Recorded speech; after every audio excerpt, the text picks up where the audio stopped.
สบายดีน้องๆที่เขามาเบิ่งคลิปเนาะมื้อนี้จะมาแบ่งปันวิธีการคิดไล่เลขกำลังเนาะเลขกำลังที่ว่านอนในเลขหัว10เนาะวิธีการคือตัวอย่าง25กำลัง2เขาพูดเลยว่าผลออกของมันนี่625เนาะเราอาจจะมีหลายวิธีในการคิดไล่เป็นต้นเป็นการตั้งบางเลขเนาะแต่ว่าตัวนี้เคินว่าวิธีย่อๆเนาะวิธีสังเกตของมันเนาะลองเบิ่งวิธีการปฏิบัติก็คือตัวอย่างเฮาได้เป็นเลขอื่นมาซั่นซะแต่ว่าจันสิตัวอย่างเป็นเลขเก่านี่25กำลัง2ทับอิฐก็แม่นให้พี่น้องขึ้นกำลังตัวนี้เนาะหากำลัง2กับไม้เข้ามาหาคุณกัน2เทื่อหาเขียนหานี่จือ2ตัวที่2วิธีการไล่เพื่อเฮาสิหาผลออกมันอยู่นี่นะ2นี่มาคูณกับ2ห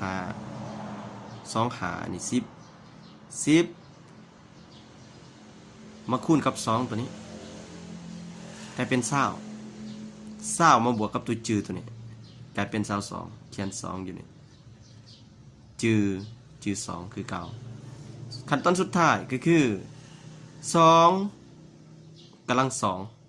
โอเคหมายความว่า2คูณกัน2เทื่อนั่นเอง4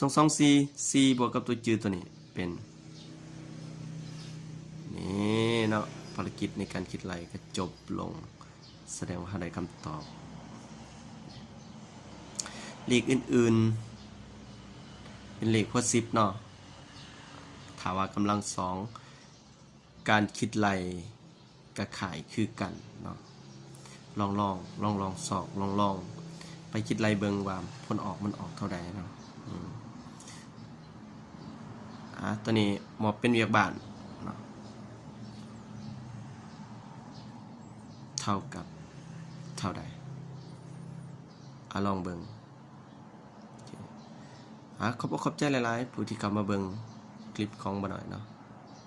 ขอบใจหลายๆผิดพลาดประการใดก็ขอโทษขออภัยเด้อพี่น้องวิธีการแนะนำมันอาจจะบ่ละเอียดเนาะเท่ากับครูสอนคณิตศาสตร์เนาะแต่ว่าบ่หน่อยก็มีพื้นฐานน้อยนึงในการที่จะมาแบ่งปันให้พี่ๆน้องๆที่เข้ามาเบิ่งช่องของบ่หน่อยพอให้เป็นสละความรู้ผ่อนคลายเนาะเอาสบายๆในการทำการเรียนโอเค